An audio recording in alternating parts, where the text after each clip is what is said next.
Welcome to another episode of Decoding Lady with Chinar. And today we have a chef, a musician, and a photographer. And he is none other than Chef Jeremy Marc Anthony, the creative force behind Weezy's Atlanta, one of the Atlanta's most talked about culinary lounges. From soulful plates to soulful playlists, Chef brings flavor and flair to everything he touches. And now, with Weezy's bold new vegan menu that he's about to launch, he's turning heads and taste buds alike in the heart of Georgia. So, today we are diving into the story, the evolution of Atlanta's food scene, and how Weezy's Atlanta is serving up culture on every plate. Welcome to the show, Chef. How has your week been going so far? It's been an interesting week. I am really sure like life in kitchen is always busy. Yes, always. Yes. I would also like to share like recent experience. Now that I'm working and helping in community kitchens in the temples, like in Indian temples, Uh, my respect for chefs has even gone up because working for like 4 or 5 hours and chopping and helping with cooking is actually like it's really difficult standing on your toes for the entire day.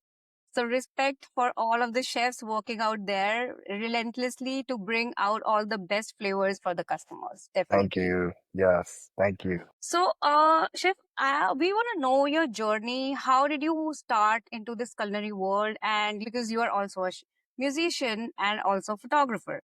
So, how did your journey into culinary world started? And what got you in, basically? My very first memory of doing anything creative was trying to bake a cake. Okay. My mother used to always bake for our birthdays, Mm-hmm. and one day, I think I had to be about 5 or 6. I tried to bake a cake. And this was when we were living in London, in England, and I got flour and eggs and stuff and tried to bake this cake thinking, oh, it's gonna come out like how my mother's cake came out.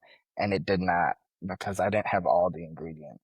But that is where I started from growing up, after my parents separated and we moved to the States and then we moved back to Jamaica. I was the one um that always did the cooking because my dad worked. I had a little brother. Um I just picked up cooking and I enjoyed it.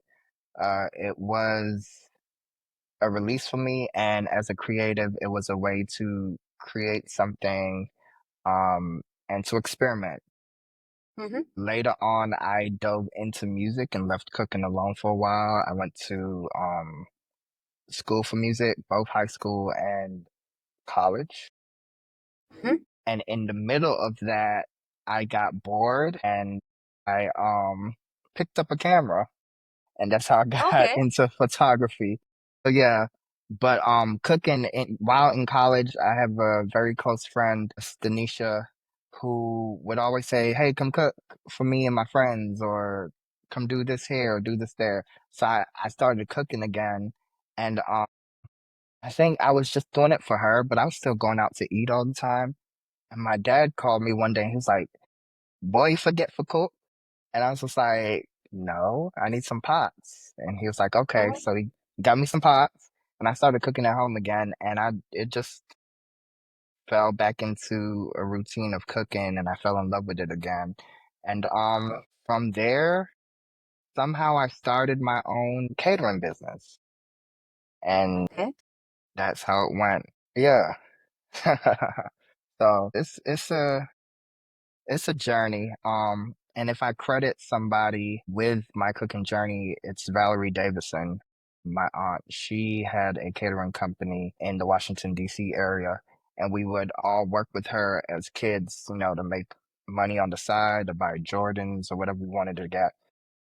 But with her, that's what really um taught me how to cook and how to bake and how to set things up and presentation, things like that. So yeah. Okay.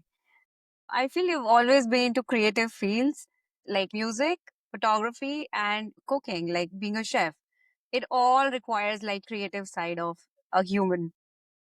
So talking about you started with baking. Do you feel like starting with baking is like a really, it's a difficult way to learn cooking, or is it like a easier way to end into like, culinary world? Because I I've think always found baking to be very precise, so I think it's exactly. difficult.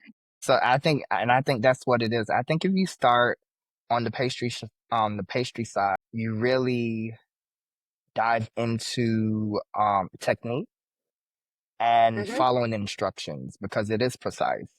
If it calls Mm-hmm. for a quarter cup packed, it needs to be a quarter cup packed, overflowing or under because it can mess up the science of what's happening once the product is put together and put into the oven.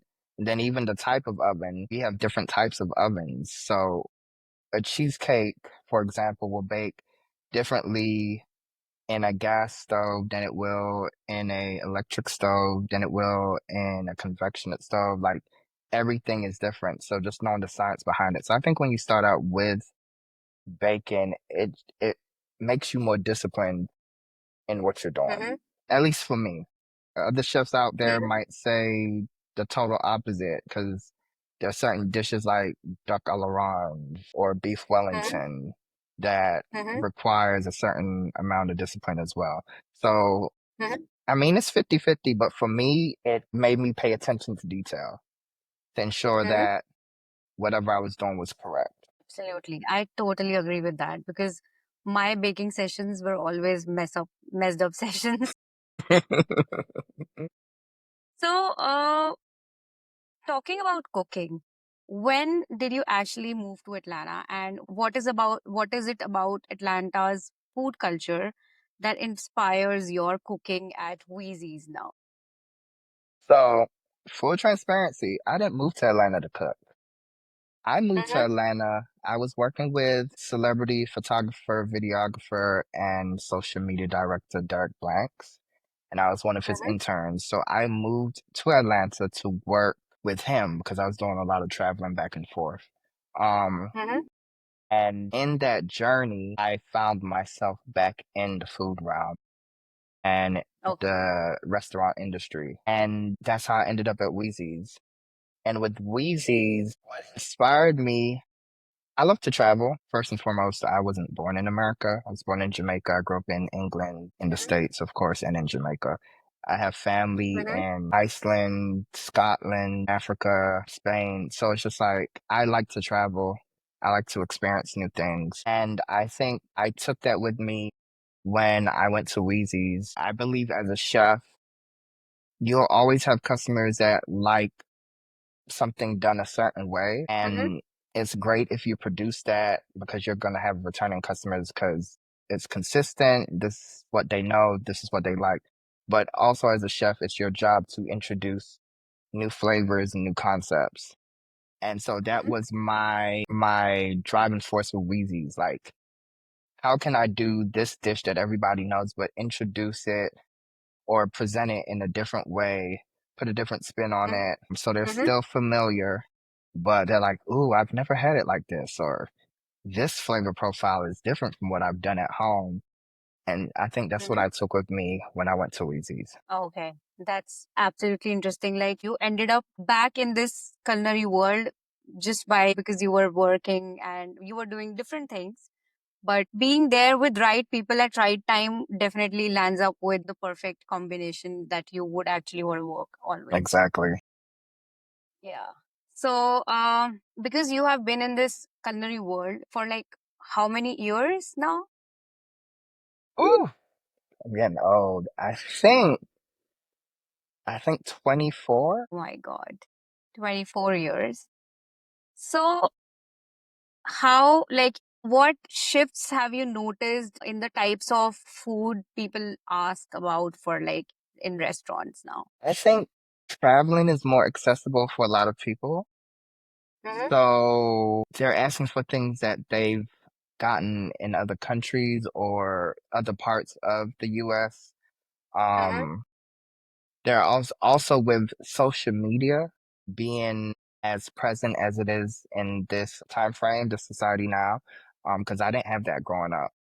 People are able to see different things. Chefs are able to share Mm-hmm. different techniques and different recipes. So people are trying it at home. And with that, they're going into restaurants and asking for certain things that they may not have been able to get or ask for 10, 15 years ago because the knowledge wasn't there unless they had physically went to that area or that country. So Absolutely. I think that's what is changing. Social media has allowed for a whole new, not even, it's not a new genre, but it's just opened up the door for everybody to partake in other genres or other cultures, that they may Absolutely. not have been able to do before. And so now they're asking for things like that. Mm-hmm. Yeah, I really think social media has a big hand in how restaurants move now. I think it has opened up a whole new horizon of, opportunities for like, for restaurants, for chefs, for customers, for, every kind of creators. So absolutely, you're right on that. Talking about like your inspirations, your cooking, and your introduction of new menu that you're about to launch, like vegan specific. What led you to actually introduce it? Was it like a customer demand, or it was like a personal mission, or do you feel like it's a trend so that's why you're launching this menu? It actually was a customer demand. Mm-hmm. We had a few people asking for it. I was Mm-hmm. hesitant to produce it at first. I Mm-hmm. spoke with Weezy himself, and he was interested in producing a menu. So we Mm-hmm. put something together. Our vegan menu is more so plant-based than it is what you would find on a typical vegan menu when you go to places in Atlanta, mainly because I do not like processed foods. And a lot of times the vegans will eat things like the Impossible Burger, or they'll go to Whole Foods and get something that says vegan shrimp, and it's just a soy patty formed into shrimp. I Yes. myself was plant-based for about 4 years. And Okay. so I dove into um making things from scratch. And if it didn't come from a seed, I didn't eat it. I was also Mm-hmm. studying for my holistic practitioner certification. So I was big on holistic health. I'm certified in certain aspects of it currently. And so with this menu, I said, let's just do a lot of things from plants. So we're Mm-hmm. doing steak from cauliflower, Okay. and it's more, I wouldn't say Middle Eastern, but the spices are really from like Morocco and Turkey and on that side of the world, because I'm doing a lot of za'atar, I'm doing a lot of harissa, um, Mm-hmm. cumin and sumac for that cauliflower Okay. steak with a puree that has carrot. It's a carrot-based puree. When you taste it, Mm-hmm. everyone that when I did the food tasting for it, everyone thought it was sweet Mm-hmm. potato. When I said it was carrot, they're like, "Oh my gosh!" So we're doing that. Wings are a big thing in Atlanta, so we're doing our own version of a plant-based wing. So we're using lion's mane mushroom and putting that in a batter and frying that, and then doing a truffle Mm-hmm. fry to go with that. We're doing a jerk skewer, and that's paying homage to my Jamaican heritage. Yes, so I'm doing that with oyster mushrooms and peppers, onions, pineapples. So I tried to use as much produce items as possible instead of turning to soy patties or anything processed and put It's just together. I personally like vegan menu. It's not that I am following it right now, but anytime if there is, I find vegan, dish in in a menu, I certainly tend to try it over anything else because I feel it's much cleaner. When you It order that, is. it's always cleaner than any other dish we order. And sometimes it's tastier. Like I love a curry chickpea, Oh, okay. and I love it from different cultures. I love it from the Indian culture. I love it from the Caribbean culture because Mhm. each culture makes curry different. Even when you talk about the Caribbean, how we make curry in Jamaica is very different from how they make curry in Trinidad, which is different from how they make curry in Guyana. So, I One of the things I like is jackfruit because it gives you like taste of, you're having some kind of protein meat, but it still is very juicy and very soft, tender, and it's very flavorful when you cook it in a curry. So that's always my favorite, like jackfruit tacos or something to do with and jackfruit. that's the only thing I have not got on board is because I grew up eating jackfruit. Like, I'll go to Jamaica, stay with my dad, and I want mango. I want jackfruit. I want star fruit. I want Ethiopian apple. I want guinep. You know what I'm saying? And I grew up eating that. So jackfruit, eating it, picked off the tree, it's sweet, it's ripe. So when they started using it, I think I was in Whole Foods and I saw it as a barbecue meat substitute, and I was just like, not sure how I feel about that. So I actually am ordering some jackfruit to play with it this week, um, to see Mhm. what I can do with it, as a taco. Okay, And interesting. yes, and we're gonna see if I fall in love. Actually, you can do some Indian curry style, like cook it in a curry, Indian curry style, and Uh-huh, then put it in taco, like with other ingredients, uh-huh, obviously. uh-huh. But it's like whenever you cook it in a curry, it's more flavorful. It absorbs the flavors, and then it doesn't feel dry enough, but it's also not like curry enough to make you feel like it's runny. So that could be something too.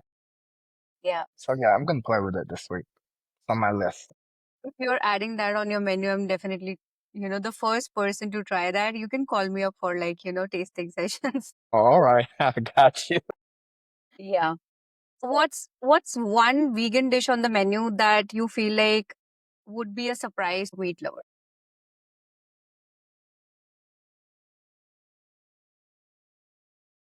I am doing a bougie bread, but it's with sweet potatoes, a sweet potato base. Basically, it's an avocado toast, which Okay. avocado toast blew up around Mm-hmm. what, 2015-ish, and everyone was doing avocado toast, whether they were adding salmon, eggs, whatever. So I'm doing a vegan version. And surprisingly, everybody loved that. So it's just your sweet potatoes, but how I cook it is different. So, talking about Weezy's regular menu, we talked a lot about vegan menu. Let's talk Mhm. about what Weezy's has in the menu. Apart from like I saw it was southern food and some dishes that were really, I would say, not exactly southern food, but like a bunch of different ingredients from different countries put together in a dish. So, talk about the menu of Weezy's. So Weezy's is an all-day brunch lounge, and we have substitutions for items that you could make it a dinner dish instead of a brunch dish. On the Mhm. menu right now, our top sellers are wings, which we have several flavors for the wings. Your typical hot and your lemon pepper, wet or dry. We have a mango Mhm. habanero. We have a Hennessy jerk. Mhm. We have your typical brunch things, shrimp and grits. But the shrimp and grits, I think I had just gotten back from New Orleans and Mhm. I really wanted that Cajun hit to it. So the shrimp and grits has a smoky Parmesan grit base, Mhm. chicken sausage, peppers, onions, crab, shrimp, and a Cajun roux that goes with it. But that Cajun roux also has the smoke flavor and it's cream based. But yeah, it's good. It's very good. And then you have your pancakes, and we do a Grand Marnier French toast, Mhm. and that actually comes with a vegan whipped cream, so everybody can enjoy it. So yeah, it's a lot of good stuff on the menu, but it's brunch heavy because it is an all day brunch spot. Okay. Interesting. The menu got me already craving for a lot of things to try on. So we were talking about the the food trends that have been changing lately. Do you feel there are any changes in customer behavior? Are they like health conscious now? And what kind of flavor profiles and, dining formats people have been asking for? I think a lot of people are health conscious. One thing you're seeing less of, at least for me, is pork on the Mm-hmm. menu. Before, you could go somewhere, you might see pig cheeks or pork chop or tenderloin. Now you're not seeing a lot of that. You might see bacon, but that's about it. Trying to eat cleaner, you're seeing a lot of people come in and say they're pescatarians, so they only want salmon, or some people will do shellfish, but they're trying to be a lot cleaner with what they're Mm-hmm. eating. And then, of course, the gluten allergies. So everyone's asking, is it gluten free? Things like that. Right, So right. there is a push for cleaner eating, but you still have Mm-hmm. people that want to indulge, and if they're going out to eat, they want to be in that culture and experience whatever the chef has to offer. So it's a 50-50 on both ends when it comes to trends and what people are doing. Mm-hmm. And do you also see any change in the dining formats? Like, are people still more into like fast casual dining or like a niche dining restaurant or something like a supper club? Have you seen any changes lately on that? Not necessarily. People are still going for the casual dining, but it really just depends on the establishment. Like when you go to France, to eat in France, it's not about eating and getting your food and trying to finish and leaving within like an hour and a half. So it's a process, it's a thing. Like you can spend up to 5 hours in a restaurant doing courses and drinking and just being in the culture and the atmosphere. I'm starting to see, yes, you have people that want to turn the table so you can get more customers, but I'm also Mm-hmm. starting to see people that want to stay longer and just enjoy um the culture of the establishment and what's happening. And they may order food and a few drinks, and it takes them an hour, hour and a half, and then cash out, and then 20 minutes later ask for the server to come back and just start ordering again. So I'm starting to see people slowing down, not rushing through. But as far as it, I'm not seeing anything specific to say there's a change. Just little things here and there. It's like people have started accepting the experiential dining and new that kind of like course menu. Yes. This is interesting. Okay. So moving on to some ingredients because Atlanta is like southern state and there are specific local ingredients. Are there any that you're using in the menu and that truly elevates your dishes? Nothing specific to the Georgia region, but Mm-hmm. Atlanta's known for its peaches. I'll be working on some sorbets with some produce that, so peaches, raspberries, dragon fruit. So, and I think I'm doing mango as well. So yes, that came into there as well. So yeah, nothing extremely specific to the Georgia region. Atlanta, for one, is a huge melting pot, so it's a little bit of everything here.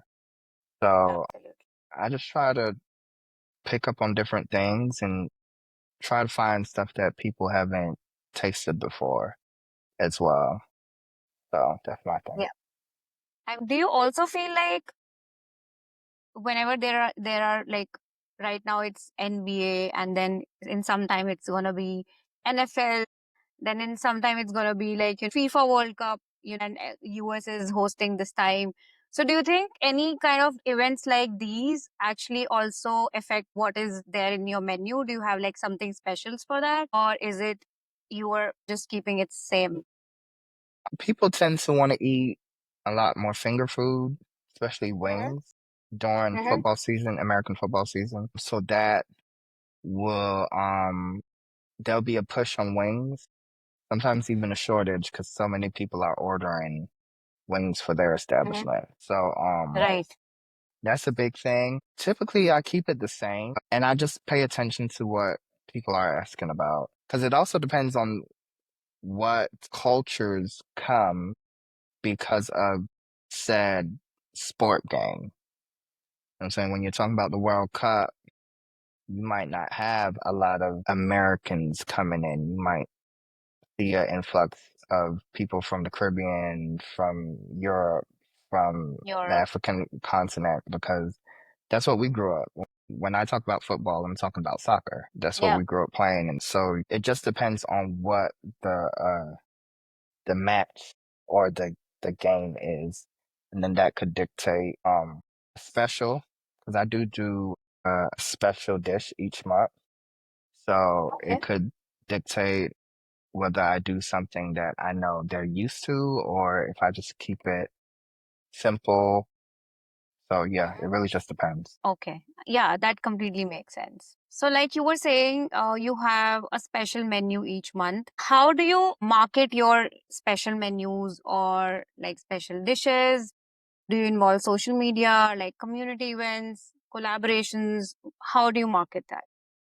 We are heavy on social media. We Hmm. have a team that produces whatever we need to post for social media. So each month you'll see a special dish or a special drink, and we're promoting it via social media and doing collaborations with different influencers and so on. So that's really how we get it out there. We do have an email blast as well. So, but it's more so social media heavy. That's how we push it. So it's interesting. Social media has to be a part of marketing, anyways, now because, Uh-huh. like you mentioned in the podcast earlier, it has changed the food industry and culinary, world in general as well. Like we were not having the access of social media when we were growing up, but now it has changed the horizons for everything. I remember when Facebook first came on and you had to be in college to get Facebook. You Hmm. had to have a college email address so you could use Facebook. And now it's just people don't even use Facebook. It's they're like, oh, Facebook's for old people. So yeah, it's just changed dramatically. Facebook is for like restaurants and other establishments to run meta ads.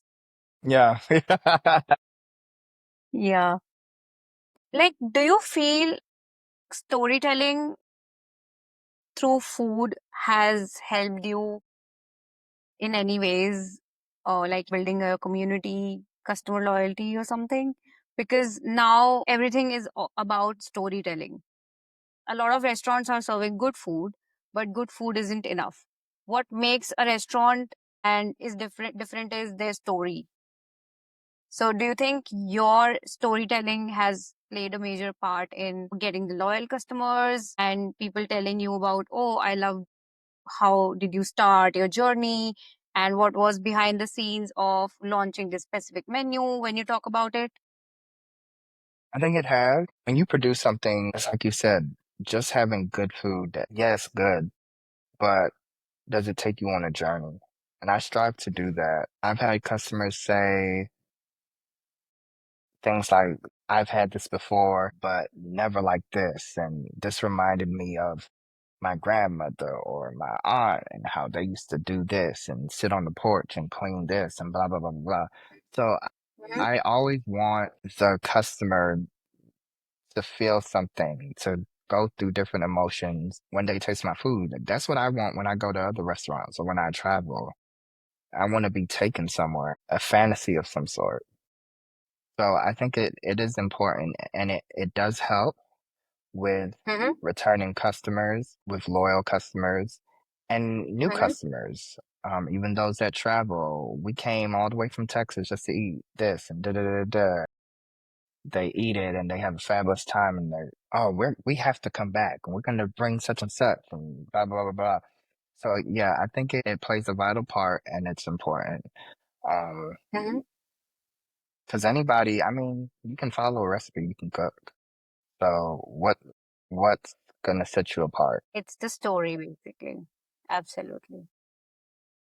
Okay, so we've had like a very deeper conversations on the menu, the marketing, the food, the ingredients. My next few set of questions would be around your suggestions. If what would be that one piece of advice if somebody has to open a restaurant in Georgia? I think people, oh, I want to open a restaurant. It's a wonderful idea, but a restaurant is just like having a child. When you have a baby, especially as a Mm-hmm. mother, you're with Mm-hmm. your baby for that Mm-hmm. first stage of development. You know what I'm saying? You're not leaving the baby with some random person and taking a 2 month vacation. So when you decide if to open a restaurant, if that's really what you want to do, first make sure you're doing it for the right reasons. And then understand that for the first 2 to 4 years, you're there 24/7.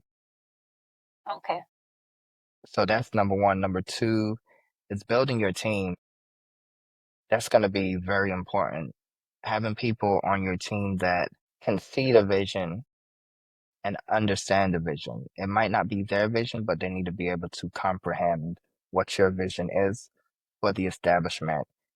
And Right. once they understand that, then they can help you build a culture for that establishment. Mm-hmm. So that was number two. And number three, the finances. Some restaurants don't make any money in the first 2 to 3 years. So be Yes. prepared to take that hit. The best thing to do would be to have money in the bank that you can pay your staff without Mm-hmm. touching anything the restaurant makes for those first few years because you're going to be in that push and pull phase for a few. But then once you make it through that and you come out on the other side, you'll be good. So, like you suggested, a lot of restaurants don't make money for like good 2, 3 years, initial 3 years. What's that reason? And like I was reading that almost 60 to 70% restaurants fail in their 3 years tenure. So, according to you, what could be few of those reasons that you know evidently that leads to failure of a restaurant? One will be how you market your restaurant. Marketing is key.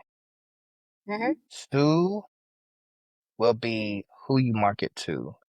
Um, a lot of times the restaurant might fail because they don't have the customers coming in. And a part of that is you have your people that are loyal to what they're loyal to. If you grew up eating, I don't know, Cheesecake Factory every day, then that's what you know, and you're always going to go to Cheesecake Factory. You may not want to change and go elsewhere. But that's the reality, especially when you have older people in the community, they're going to stick to what they know. Because maybe they have Mm-hmm. tried new stuff and they've been disappointed. So now they just stick to what they know. That tends to hurt new establishments. So you have to Mm-hmm. figure out a way to get those people that are loyal to whoever or whatever they're loyal to. You have to figure out a way to get them in the door. They might not come to your place every day, but if they come to your place once a week or once every 2 weeks, that makes a Mm-hmm. difference in your sales and your productivity. So figuring out a way to market to the demographic, whatever demographic you choose, and then to get them in the door. I think that's a big thing. I think a lot of this has to do with when you're actually planning your restaurant, your cuisine, your menu, you need to be very clear about who you want to target to. And then you can, Yes. if who you want to target, basically your ideal customer profile, that's what we say in business, marketing businesses. Only then you can actually help your marketing team to put it out there for that kind of customer, right? So, like two reasons that you mentioned were one of them is, finding the right customer and then based on demographics, right? Absolutely. Like, I would totally agree that marketing does play a major role. And I see Weezy's has been doing a lot of it. So, it's interesting. Looking ahead, what excites you most about the future of, food in Atlanta? The variety. Mm-hmm. I think it's growing. There are more cuisines coming into the city, more cultures coming into the city. Being from the DMV area, DC, Maryland, Virginia, that was Mm-hmm. that's a huge culinary melting pot. Mm-hmm. You have Ethiopian food, Chinese food, American food, Southern food, casual dining, tapas. It's just a melting pot of whatever you want. Thai. Mm-hmm. You have your vegan spots like New Vegan, which is doing some incredible things. You have your Caribbean spots. Mhm. So it's just like whatever you want, whatever you have a taste for, you can get. And you're starting to see that now in Atlanta. A lot of cuisines are coming into the city and you're getting the Mhm. variety. So you're able to taste different flavors from different parts of the world to almost to the point where you don't have to get on a plane. You can just drive 30 minutes down the street. So I think that's the most exciting thing for me is to see Absolutely. see that growth. So I'll share my experience, with in Atlanta. I moved to Atlanta from Boston. And three reasons, I was just recording a video when I completed 1 year in Atlanta. I recorded a video where, I was mentioning about why three reasons why I love Atlanta more than anywhere else. And, I find it home now. And one of the reasons was, diversity in food. Because being like in a food market and, restaurant marketer myself, I always tend to explore a lot of cuisine and also want to try every time I'm going out. I would rather try a new cuisine or dish or a restaurant than even if I like a lot of restaurants and go back again and again, but I would still prefer trying something new. And Atlanta gives me much more options in that sphere than anywhere else I've been to. And this is one of the reasons I like staying in Atlanta now. So I absolutely vouch for that. It's growing and it's a melting pot for like a lot of cuisines and new restaurants, Michelin restaurants, and the food is growing in the city. The not just Atlanta, but also like nearby cities, like suburbs and everywhere. You see a lot of variety now. Moving on to our last segment, which is gonna be rapid fire round.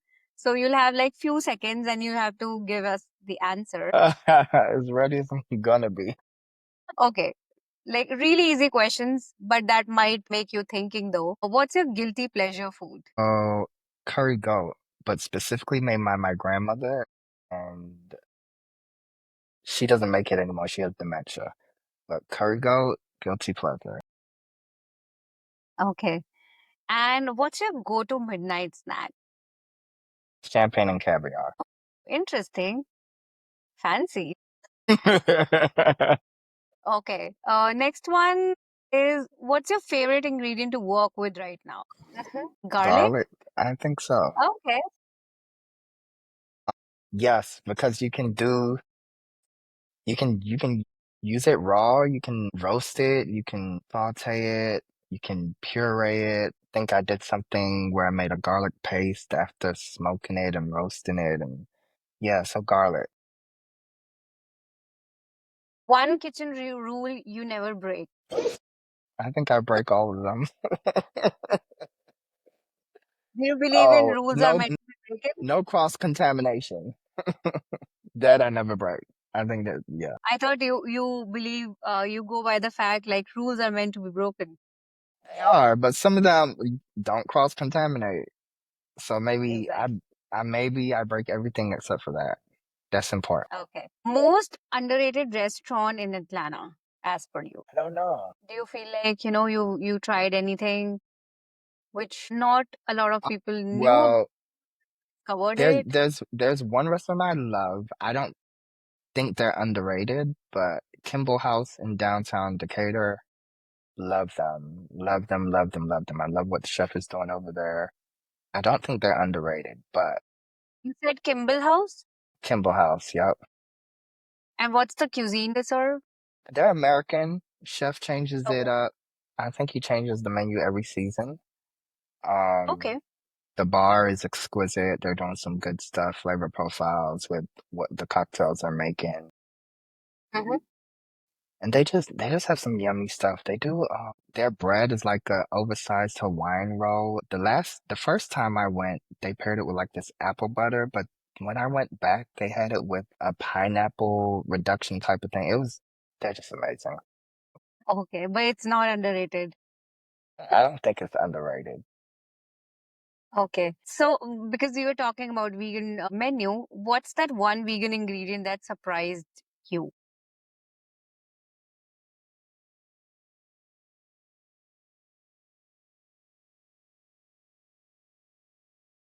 Okay, you have to Uh, think about. I know I had to. I was at first I was gonna say mushrooms because no, and I think it is mushrooms. I'll stick with that because you have so many different types of mushrooms, and so each variation gives you a different texture, and so that texture can remind you of something uh meat wise. Like your oyster mushrooms is a different texture from the lion's mane. So I'll say mushrooms. That surprised me because actually when I did the vegan wings, a lot of people didn't even know. Even my vegan influencer that came to sample the menu, she didn't even know it was mushrooms until I told her. She thought it was cauliflower. Okay. So This is yeah. interesting. So I'm gonna say mushrooms because it's Okay. just yeah, a wonderful variety. What's your favorite soundtrack because you're a musician too to cook in the kitchen? I don't have a favorite soundtrack. I love a good playlist. I curate my own playlist. So I'm just gonna say a good neo soul playlist with Jill Scott has to be on there. She's my favorite artist. I love Jill Scott. Mhm. Mhm. Tank and the Bangers. She's a newer artist out of. She's a Grammy winning artist actually. She's out of the New Orleans area. She's doing a lot of exciting things. I actually just saw her live last month.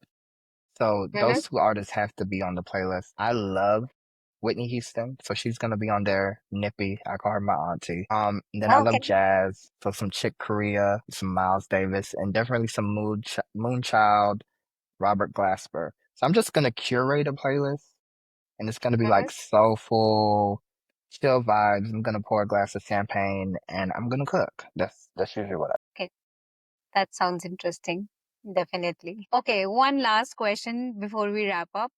I. 3 words that describe Atlanta's food scene. I'm gonna say underrated, Mm-hmm. and my I reason like. for I that, like I your answer. yeah, I'm gonna say underrated because I've seen a lot of posts and interviews where people are comparing Atlanta to other big cities like Houston or DC, New York, Miami, and saying negative things about it.